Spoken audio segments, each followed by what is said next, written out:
Democrats, violence, destroying American institutions. Vote for us or else.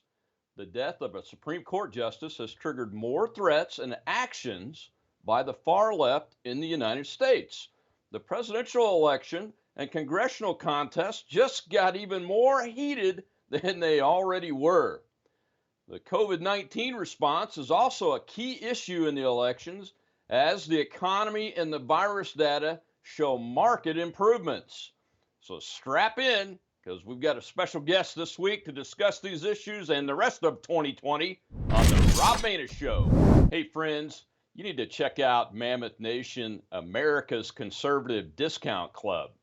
They're on a mission to get Trump reelected and keep liberal Democrats, aka socialists and communists, out of office. These guys really mean it, folks. I wouldn't say that if it wasn't true. Go to mammothnation.com. It's only $19 a year, and here's what you get. You get great discounts on all sorts of products and services. You're automatically entered in the Mammoth Election Day sweepstakes.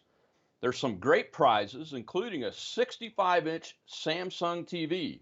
And you're going to love this because I sure do. I'm a lifetime member, and if you become a lifetime member today, you get a free Trump flag and some other really cool items. So once again, that's mammothnation.com. Let's go. Join us now so we can win in November.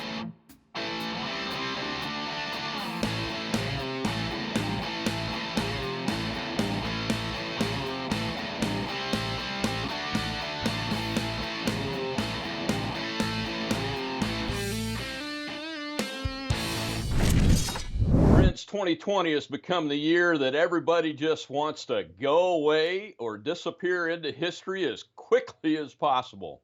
It's been one hell of a year so far, and with the death of Supreme Court Justice Ruth Bader Ginsburg, the flames of strife just got a little hotter in this country. The leftists in America are already targeting threats and actual protests on the Senate Majority Leader's home and family, as well as the chairman of the Senate Judiciary Committee. The Senate Minority Leader is threatening to finish the destruction of the Senate as an institution that was begun by their party under Harry Reid. And the Speaker of the House is threatening impeachment of the President and the Attorney General. All of this because President Trump has dared to nominate a new justice to replace Ginsburg, and Senate leaders have affirmed they will confirm the nominee. All of these actions are constitutionally correct and expected by those of us that voted for the president and to increase the majority in the Senate in 2016 and 2018. We demand they fill the seat, and we really aren't concerned with the swamp and what it thinks. We also don't really care what the swamp thinks about the COVID-19 response. Yet, we've got our concerns about the lingering lockdowns under Democrat governors and mask mandates and think they should be gone as soon as possible. As a matter of fact, if any objective observer takes a look at Sweden and does a normalized comparison to lockdown countries like ours, these lockdowns may have been effective to buy us time until we built up our medical care capability, but they're causing more harm than good at this point. It is time to end them. These stories and more are covered in detail on independent media outlets, and today we have as our guest the editor-in-chief of one of these outlets, The Knock Report, and co-founder of the American Conservative Movement, J.D. Rucker. Mr. J.D. Rucker, editor-in-chief of The Knock Report, my friend, I appreciate you being our guest today. How are you? Oh, I'm fantastic. How are you doing today, Colonel Rob? Oh, we're doing well. Seems like we've got a hurricane targeting us once or twice every 2 weeks nowadays, but they keep missing. So God is good. God is definitely good. Amen. Well, I do appreciate you coming on the show. I know you're a busy guy, but just spend a few seconds telling my audience, my viewers, what is the Knock Report? I've been a reader of the report for a long time, but for those that may not know what it is, just give them the 30 seconds on what it is. Sure, it's my baby. NOQreport.com people ask me all the time. NOQ stands for News, Opinions, and Quotes. So I put articles, videos, podcasts, the works. We've got some very talented writers, and we focus on a Christian and conservative perspective. There's so much fake news out there that why not put a little bit of truth into the mix? So that's what we do.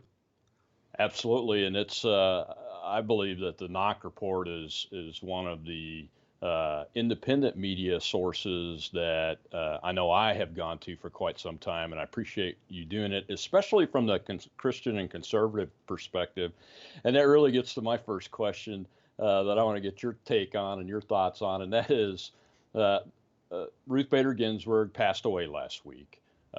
God rest her soul. And as a huge of an icon as she was to the left, it seems like the whole world's just gone crazy, though, when the president of the United States says, "Yeah, I'm going to nominate somebody to fill the seat. I think it's important." And the leaders of the Senate, who happen to be Republicans now, weigh in and say, "Yeah, we're going to have a vote on this and confirm this nominee if everything goes right."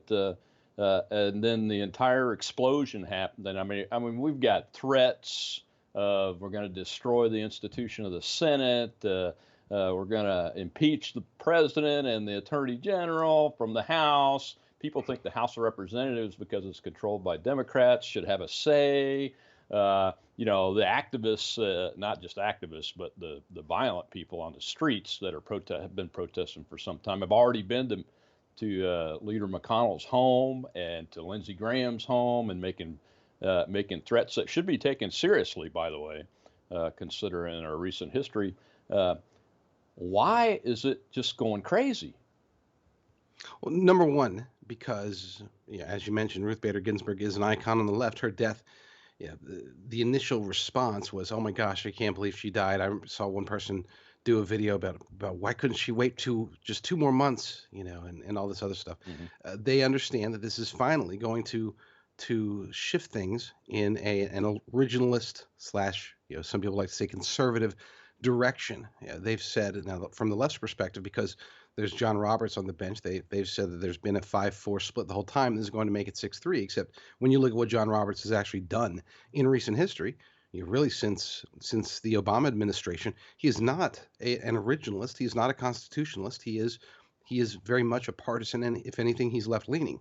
So this current situation puts us at 4-4, and they realize that by President Trump nominating and the Senate confirming a new Supreme Court justice, that means that there will finally be technically a 5-4 advantage to the originalists. Now, you could say that neither Kavanaugh nor Gorsuch are staunch originalists in the same vein as Thomas or Alito, but at least they lean to the right for the most part. At least they usually get the originalist aspect of being a Supreme Court justice right, and that terrifies the left. But it's more than that, Rob, because they're actually pushing this as an election issue. A lot of this is basically outrage theater on the Democrats' part. They're going to, we're going to do everything we can. We're going to use nothing's off the table. We're going to use every quiver or every arrow in our quiver and all this other stuff. It's just posturing. It's just pandering to the base and letting them know, yes, we're going to fight, even though we really can't do very much at all. Yeah, it's very interesting, the political response. I mean, they're just absolutely off the charts. But the Constitution says the President of the United States gets to nominate somebody, and it's a duty. And the Senate advises and consents. I mean, there's no guarantee that they'll confirm this nominee, but both the Senate majority was expanded in 2018, and Mr. Trump was really elected in large part because he put the list of potential justices out in the 2016 election, and he's done it again and added some to it here about 3 weeks ago, I think it was. So that's all normal. I mean, Mr. Obama nominated Merrick Garland in 2016, but he didn't have the Senate on his political party side, so the Republicans opposed the nomination. I mean, that's normal operating procedure, and these folks have gone crazy. Is it because of the potential nominees? I mean, the two that I've heard of, and I want to get your take on on both of them, and ask you if there's anybody else out there that might be a viable candidate. Is Judge Barrett, who lives in Indiana now, is on one of the appeals courts, and Judge Lagoa from Florida, who's a Cuban American, both very staunch conservatives. I think both Catholic, uh, and they seem to have scared the heck out of Nancy Pelosi and Chuck Schumer and Joe Biden. They What are your have. thoughts on them? No, they definitely have scared them. But yeah, as far for first and foremost, one of the reasons I have not chimed in, and I will not chime in on either of them as far as my perspectives on them, is because the easiest way to put it, I'm lukewarm, but I'm hopeful. Okay, Hmm. they are political appointments, and this is the most annoying aspect of all of this, is that these are political appointments. In other words, Yep. they're being chosen specifically based upon how they will affect the election. I guarantee you that their names would be on a list, but the list would be much longer if Ruth Bader Ginsburg had died on November 5th and or 4th or whenever, and President Trump had won re-election. He would have been looking at a much wider range of people. But you have two people who are essentially their entire predicate, that everything that's being looked at from them currently by the White House is what is the reaction to them, the political reaction from the people, and they both have strong political benefits to the president.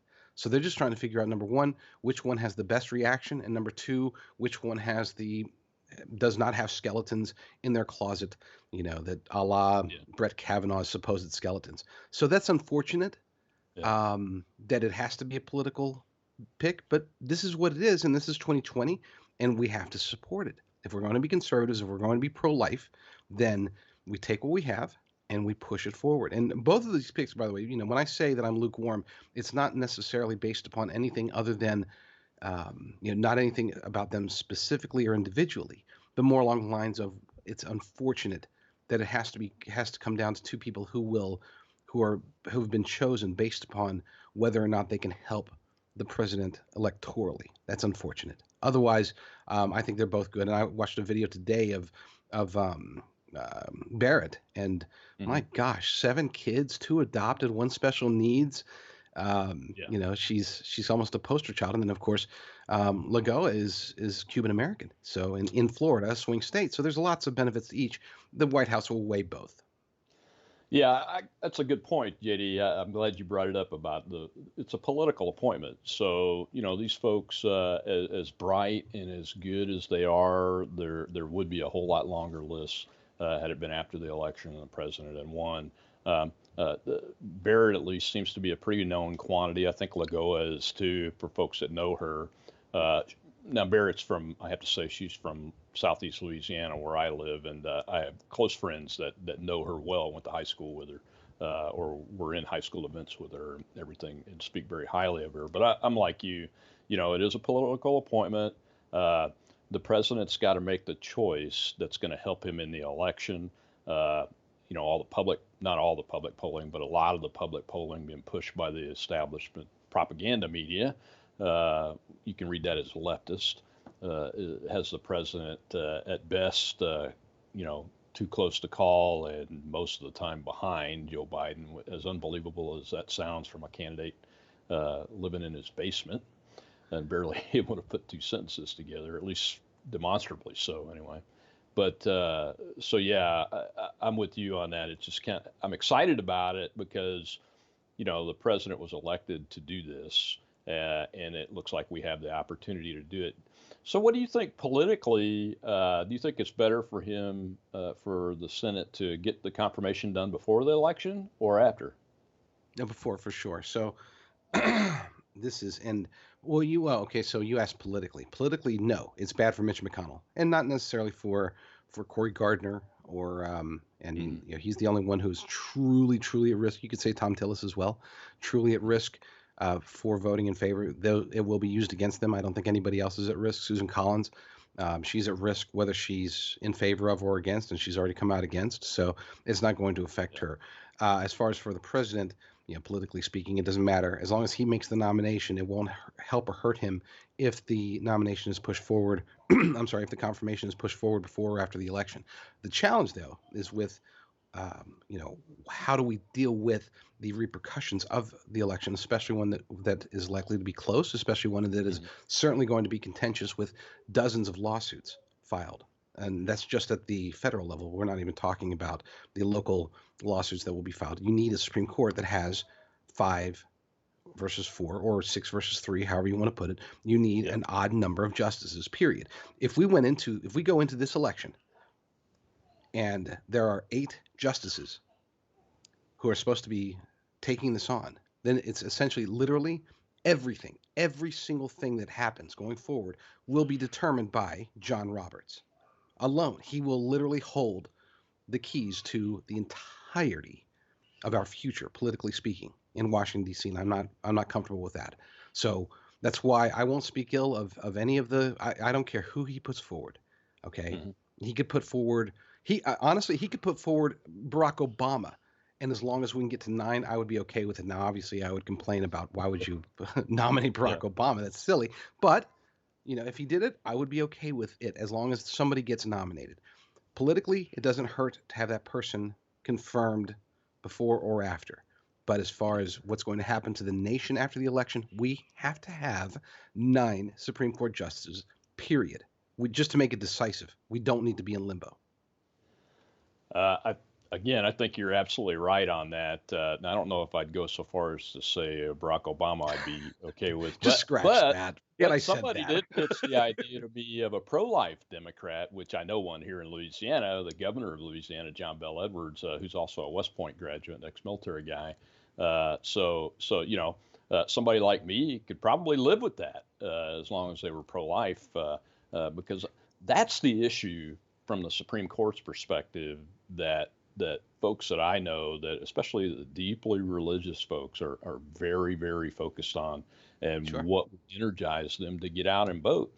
I'm not sure to be a wash myself, whether we get it done before or after the election. I think it'll energize our base and our side, those folks that might be on the fence, believe it or not, for Biden, because they think he's still moderate, and that the Democratic Party is still moderate, if there are those people out there, and I'm sure there are. But getting the nomination out and it being a pro-life conservative, I think will be good for the president, no matter what. Well, I mentioned Biden being ahead in a lot of this public polling and everything. I don't believe the private polling is showing that, quite frankly. But it seems the issue that's propelling him is the president's COVID-19 response. Now, I've been tracking this very closely. I was in the military as a vice wing commander in the Air Force during the last flu pandemic under President Obama. So I have some experience in dealing with the issues associated with a pandemic and everything. And for a new virus that's never been seen before, I think the United States has done pretty well considering the available information, and as it's changed over time. There's some things I don't like, but it's mostly at the governor level, like mask mandates. I don't, having supervised 2 hospitals, I don't think masks are that effective, especially to be mandated, except for in certain situations. But what is it that Biden's putting out? I mean, I'm looking at this very closely, and Biden's plans that he's put out over time have pretty much mirrored the president's at nearly 100%. And what the president is actually doing, is this a messaging issue on President Trump's campaign side, or is it just a better messaging from the Biden campaign that people are buying that the Trump administration hasn't responded well to COVID-19? So most of that, when it comes to COVID specifically, not other aspects of the campaigns, but when it comes to COVID specifically, the Trump campaign has done a very poor job of addressing it. But more importantly, mainstream media has done an excellent job of pushing forward the Democrats' message, Joe Biden's message, and isolating it. Okay, we Hmm. live in a society where you've got about, we'll say 10, 20% of us are hyper political. We're aware of what's Yeah. happening. We could tell you, outside of Louisiana, most people don't know who John Bell Edwards is. I'm very familiar with John Bell Edwards. Yeah. Okay, and you're right. He is one of the very few Democrats that I actually don't hate. Okay, Yeah. guys got some he's got some conservative credentials, right? He He really does. does. He does. And he's good for business, which is rare for a Democrat. But anyway, Yeah. so but outside of Louisiana, and maybe many people in Louisiana don't even know that. The reason I bring that up is because we are in a society that, despite being cooped up, despite having the wealth of human knowledge at our fingertips, literally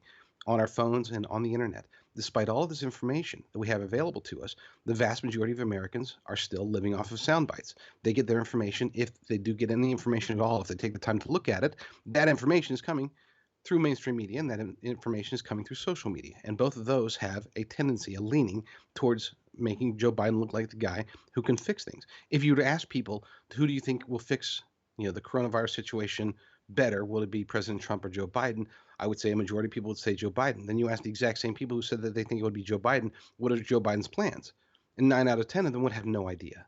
Okay, Yeah. all they know is that he said President Trump bad, and look around you, and jobs are gone, and you guys are hurting. And this isn't a new phenomenon. Okay, we've Hmm. always had limited information voters. The difference today is that we don't have an excuse. People can go and find out the real information. They just don't. Okay, the vast majority of people do not. And that's unfortunate, because if they did look at the information, you're right. The White House has handled, if anything, the challenges with the White House's response to COVID-19 have been basically aligning too much with what Joe Biden would do or want to do. Okay, the things that he's done that Joe Biden would do, those have been the wrong moves, in my opinion. We're on what, day 180 of 15 days to slow the spread. Okay, Yeah. the spread has been slowed. Okay, look at Sweden. The spread did not need to be slowed at all. But again, don't even get me started on masks. That's a whole other. But I'm glad you brought up Breathe, Sweden, JD. I'm glad you breathe. brought up Sweden because I've been watching Sweden, as have others who are willing to step out and be dissenters on the common, approach to this, and I call that the lockdown approach. And I think you're right. We could have quarantined some specific cities and those kind of things at the beginning of this, and I think you and I both called for that in different forums and everything. But once we didn't do that, you're not going to be successful in containing a virus like this that spreads the way it does. Even though we didn't know that much about it, we knew how it was spreading for the most part with human to human contact once we got past the lies from the Chinese Communist Party and the WHO. Uh, but Sweden has never locked down. Sweden has never closed schools. And I would point out, I don't think the federal government ever called for schools closing either, but in the United States, but other countries have. And if you look at the data on graphs from Sweden and compare it to a country like Germany or Spain or even the United States, you see that yeah, they had a rise in cases, and that's what happens when you have a virus. But they are down now to what I would call normalized for having a novel virus like this having spread as a pandemic through their society with very few deaths and no economic repercussions other than what's caused externally by other states locking down. And we ought to be seriously taking a look at Sweden through a normalized lens for each country. We're all different, but that model is good, and now's the time to start taking a harder look at that so that we can what economic recovery we have going can get even better and faster, don't you think? Yeah, absolutely. So the Swedish model, the part that was broken, and it's one of those things where, if you could change anything, if you could go back time and warn anybody about anything, it wouldn't have Hmm. been about slow the spread. I would have gone back to Sweden and said, hey, basically, I appreciate you not wanting to lock everything down. Protect the elderly, okay? Protect Yeah. the elderly, because they are going to be harmed by this. Everybody else is going to have a 99.94% chance of recovering from it, but the elderly need to be protected. If they had done that, then things would be completely different today. But now today, they didn't do that. They did have a spike. I think they had 117 deaths on April 15th, which was their highest, or 115 deaths. Now, they have since then been the only major Western nation that has had a steady decline ever since late April. They've been down, down, down in both cases and deaths. Deaths in particular have been down since July 25th, to the point that now in September, they're at 1.4 deaths per day in Sweden. Okay, 1.4 coronavirus deaths per day in Sweden. They have a population of 10.2 million. You compare that to New Jersey, which has had massive draconian lockdowns from the beginning. They're at like 5.6 deaths. They have 1.4 million fewer people in New Jersey, and yet they continue to die. They continue to have a higher death rate, a higher infection rate, and they have this second wave. Why? Because they've taken these precautions. The thing that's making Sweden so strong is because they've been able to achieve approximately a 25% antibody rate. That's not herd immunity, but you can't achieve herd immunity with COVID-19. It doesn't happen. You can't happen because it does. It's just not serious enough for young and healthy people. They don't have time to accumulate antibodies. They beat it quickly. So yes, if we were to do anything differently today, it would be look at the Swedish model, learn from that data, and say, hey guys, if you want to wear a mask, great, wear a mask. If you are elderly, you should definitely wear a mask. For everybody else, open up schools, open up businesses, and let's get back to work, because more people are dying from drug overdoses and depression and destitution and suicide than from COVID-19 today. And that's demonstrable if they would release those facts, which conspicuously they are not. Yeah, those facts are absent, and I think you're right. It's time to take a backward look and start doing some real decision making based on other models. Because if you look at every country whose lockdowns curve, and that's what jumped out at me the last time I looked at Sweden compared to every country, we all had spikes in the summer that were much more dramatic than Sweden's one spike. And it was, the timing was very similar. We started coming out in these phases and those kind of things. And it's because there wasn't enough spread, I think, for this virus to have taken effect to gently bring that curve down and put us in a position where we all should be right now, which is where Sweden is, considering the size of their population. Well, hey, man, I appreciate you joining us this week on the Rob Maness Show. Tell folks how to find you. Give the website for Knock Report and anything else you want them to know, JD. Absolutely. NOQreport.com, knockreport.com. That's where you go to find me, most of my writing. But we have a new project started, freedomfirstnetwork.com. That is a new podcast network where podcasters can come and just be awesome together. Conservatives, of course, patriots. And then you can find me on Twitter at JD Rucker, Rucker. And I'm always there. I'm there too much. It's pretty annoying how much I'm there. That's it. Thanks, JD Rucker, editor-in-chief of the Knock Report, amongst many other great things, Christian and conservative, that I know about. And we'll see you next week, folks. And go to the Knock Report, put that on your read list, just like you do robmaness.com, and you won't be sorry. Mammoth Nation is the discount club for conservatives. You get great discounts on name brand products and services, and the proceeds help candidates who support the right causes. Plus, the money you save from just one purchase can pay for your entire membership. Liberal Democrats are destroying America, and we can't let Joe Biden be president. It's time to join the fight. Strength in numbers. We give the silent majority a resounding voice. Go to mammoethnation.com and let's win this fight together. Well, big thanks to JD Rucker for joining us for this week's episode. And a big thanks to all those independent media outlets that are coming online, that have been online, like his, and for those movements that are going to make sure that the United States of America survives as a republic that protects liberty and freedom. Until next week, I'm Rob Maness.